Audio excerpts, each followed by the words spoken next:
Vamos abrir a palavra do Senhor no último livro da Bíblia, Apocalipse. Nós iremos pensar em outros textos, mas eu quero ler esse aqui como fundamento, como base. Apocalipse capítulo 19. Vamos ler apenas o verso 9.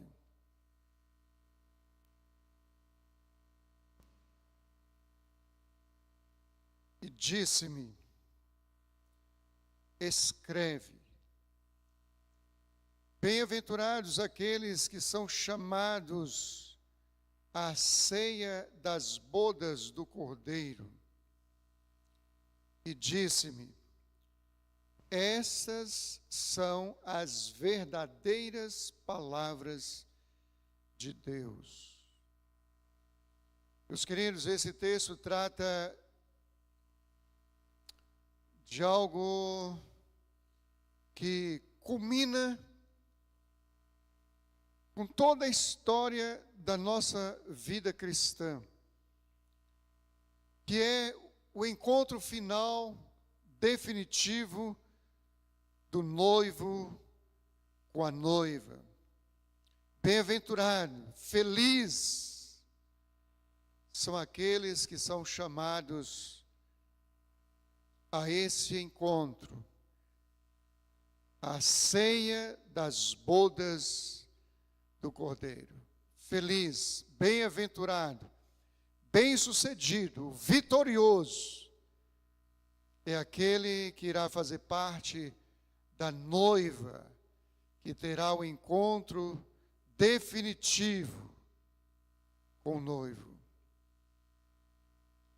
Essas são as verdadeiras palavras de Deus. Em outras palavras, Deus está dando garantia que isso irá acontecer. Aleluia! Garantia. Isso irá acontecer. Bem-aventurado os que são chamados para esse encontro histórico e definitivo da noiva de Cristo com o noivo Cristo Jesus. Meus queridos, o objetivo da ceia do Senhor é a nossa edificação. A nossa edificação. O apóstolo Paulo, ele deixa isso claro e ainda diz: é para se reunirem para melhor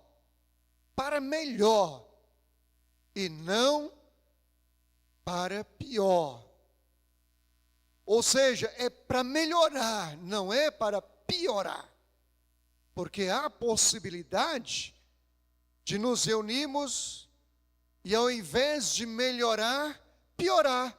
Ao invés de ficarmos melhores, ficarmos piores. Por isso que colocamos o tema que os irmãos estão vendo aí: seio na terra, cearei no céu.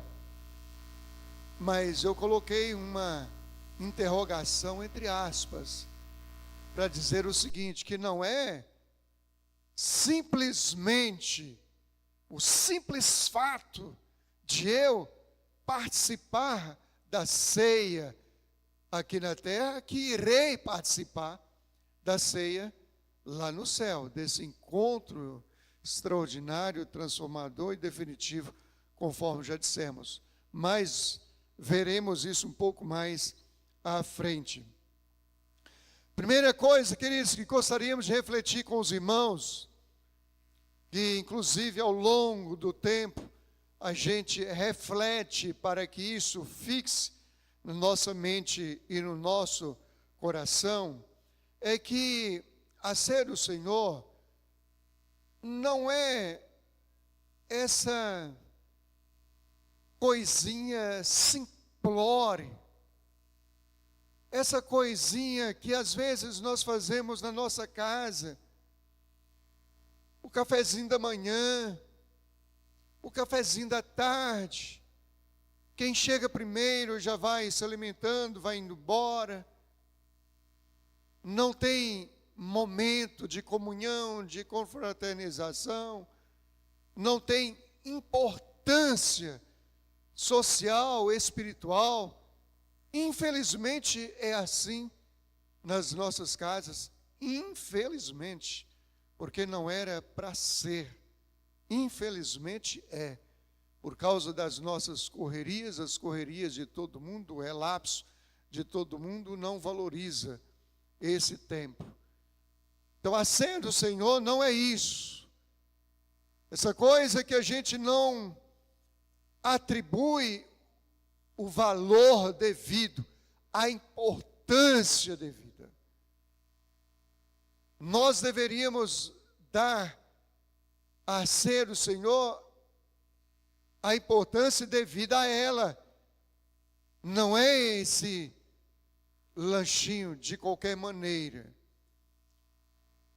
É um grande banquete onde a família se reúne em torno e onde existe uma presença de extrema importância.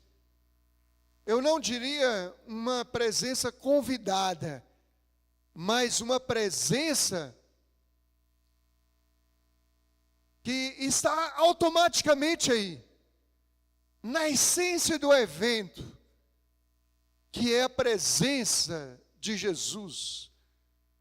Porque é o homenageado, porque é o comemorado, é Ele. Tudo isso aqui diz respeito a Ele. Aqui não tem um simples símbolo. Aqui também não tem um simples memorial. É símbolo, é memorial, mas é presença espiritual, efetiva, verdadeira, do comemorado, do homenageado, do louvado, do adorado, a presença de Jesus. Jesus está presente aqui na igreja, queridos, hoje, como está em todos os cultos, e Ele não chega atrasado, Ele é o primeiro a chegar. Tanto que uma vez eu fui pregar numa das nossas igrejas, era uma festividade, e teve um impedimento, eu não sei, não me lembro exatamente o que foi, eu cheguei atrasado. Cheguei lá, estava todo mundo lá, perambulando para lá e para cá, conversando e tal, e já tinha passado do horário.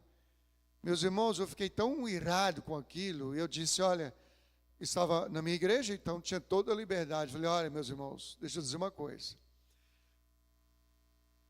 Quando o dono da igreja chegar, comece.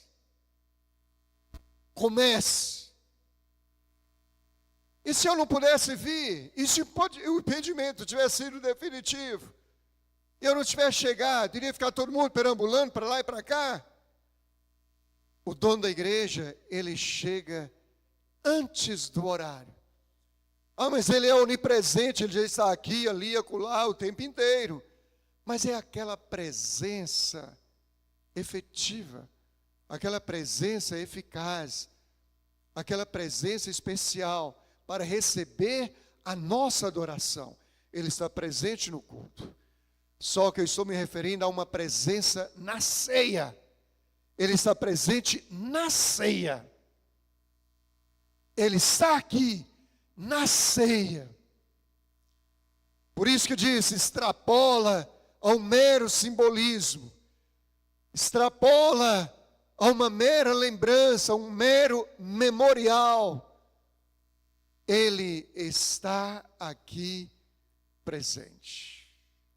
Jesus está aqui. Portanto, eu não posso considerar esses pedacinhos de pães, ou de pão, esses cálicezinhos, fazer isso meramente, de qualquer jeito, Não, aqui existe um banquete. E a gente, igreja, normalmente a gente não faz banquete só para nós. E normalmente a gente não anda convidando qualquer pessoa ou todo mundo para participar dos banquetes que nós fazemos. Nós convidamos amigos. Amigos. Você foi convidado para esse banquete, assim como foi convidado para o banquete no céu. E é bem-aventurado quem é convidado, quem foi convidado para esse banquete. É um banquete, é uma festa, e há uma presença de extrema importância, que é o Senhor Jesus. Mas, pastor, toda festa existem os intrusos, aqueles que não são tão convidados, que se autoconvidam nas nossas casas, casamentos, aniversário, isso, aquilo. Sim, verdade. Aqui também pode ter intrusos, pessoas que não são amigas de Jesus. Vós sois meus amigos, se fizerdes o que eu vos mando.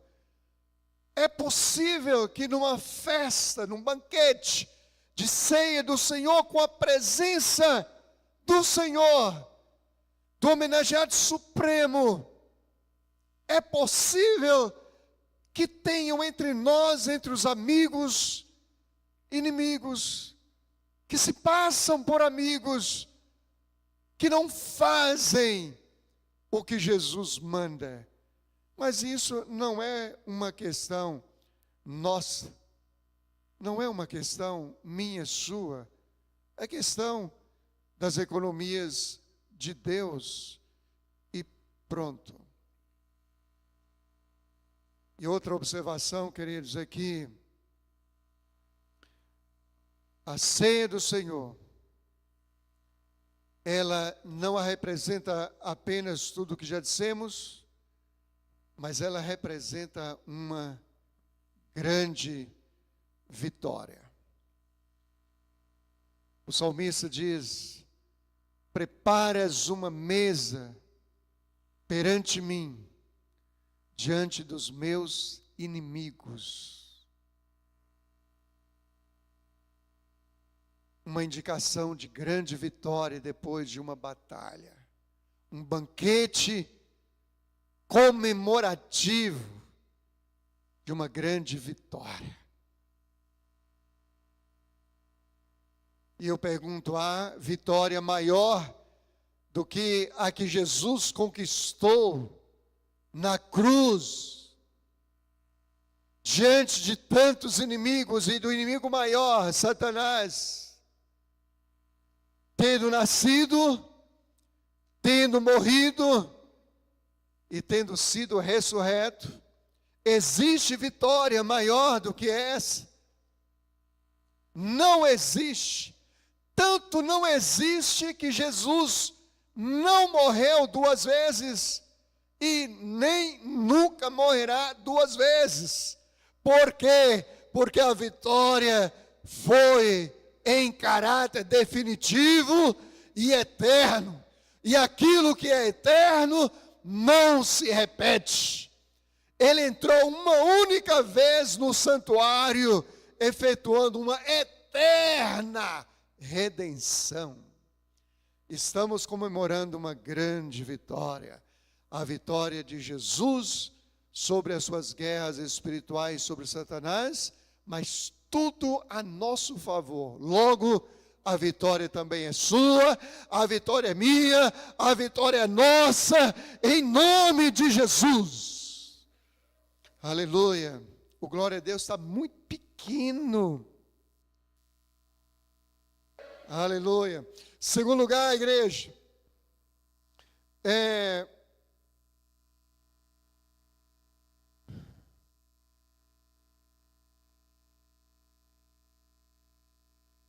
eu disse que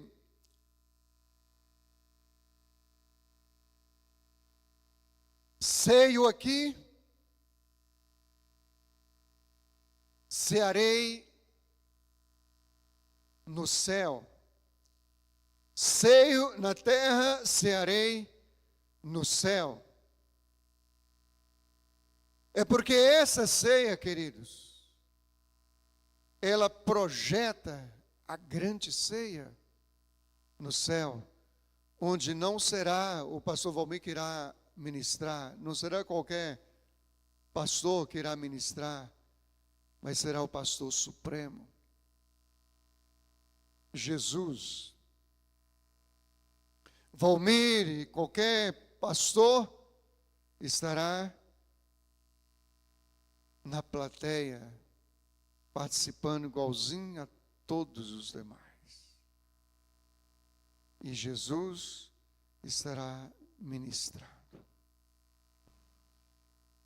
Se a ceia da terra, na terra, é protótipo da ceia no céu, eu poderia fazer algumas perguntas a mim mesmo. O que é que me impede de participar da ceia do Senhor aqui na terra? A única coisa que me impede, é claro que existem algumas coisinhas que, por questão de organização, de cautela, de cuidados, mas são humanos. Tipo, por exemplo, você precisa ser batizado, ser membro da igreja para participar. Para não ficar tão bagunçado, aí chega um monte de gente, todo mundo quer, chega o bêbado quer, chega o prostituto quer, do jeito a vida completamente torta, e vai participando, vira bagunça. Por isso existem alguns critérios.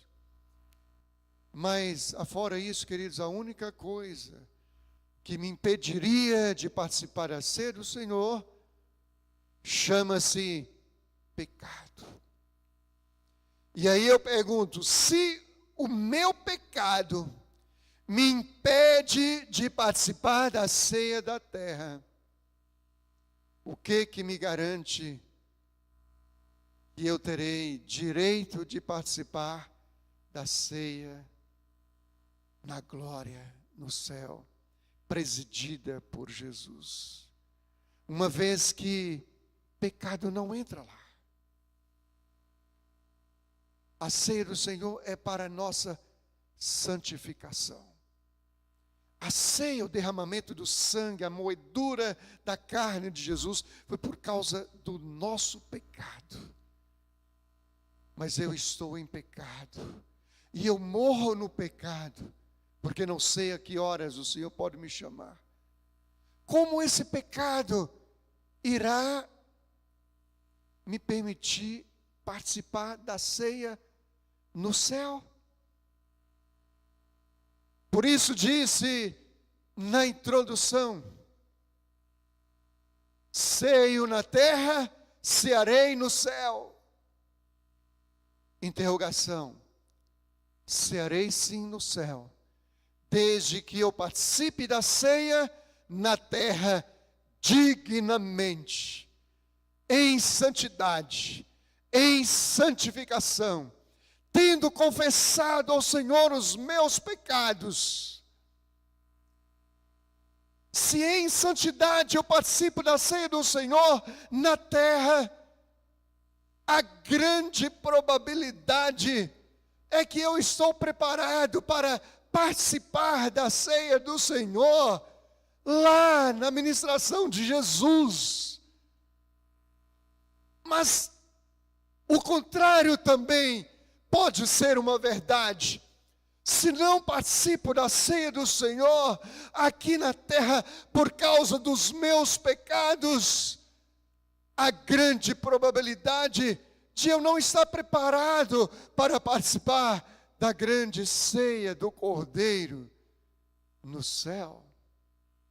Queridos, a instituição da ceia do Senhor não foi por acaso, não. Foi para essa reflexão. Foi para o nosso conserto, o nosso tratamento, a nossa exortação. Para eu refletir e perguntar como é que eu estou. diante de Deus, preparado, não preparado, como é que eu estou? É para a nossa reflexão.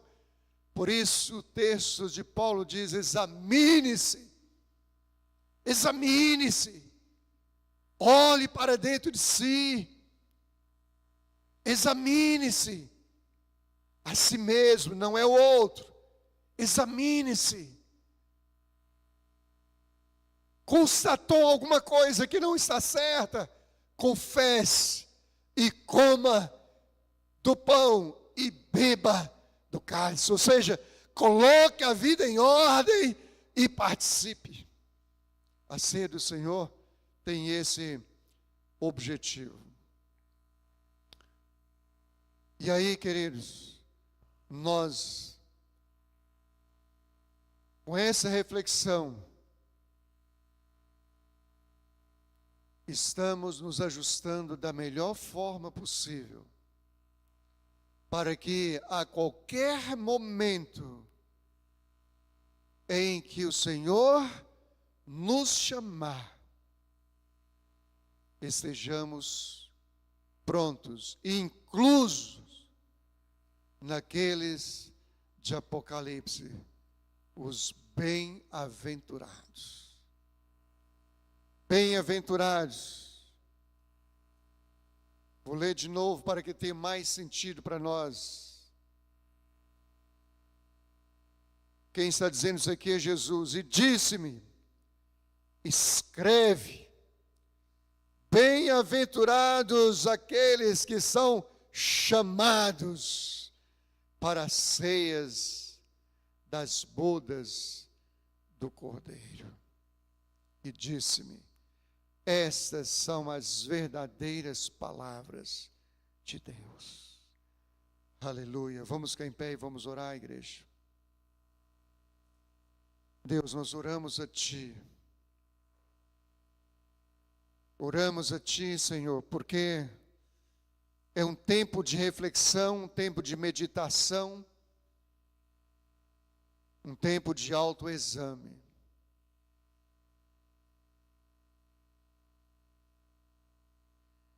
Sonda-nos nessa noite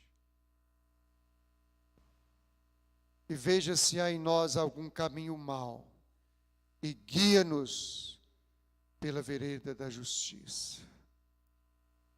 Perdoa, Deus, os nossos pecados. Cada um dos teus filhos está agora falando isso para si, na sua particularidade, na sua individualidade, na sua introspecção, na sua interioridade. Perdoa, Senhor, os nossos pecados. Perdoa esse pecado. Perdoa aquele outro pecado. Perdoa, Senhor, os nossos pecados. Habilite-nos nesse momento a participar da ceia do Senhor. Se tem, ó Deus, um pecado que nós não estamos lembrando, mas ele existe, perdoa os pecados inconscientes também, Senhor. Se ferimos alguém, se machucamos alguém, se desamamos alguém, se defraudamos alguém, perdoa-nos nessa noite, em nome do Senhor Jesus Cristo. Aleluia. Amém.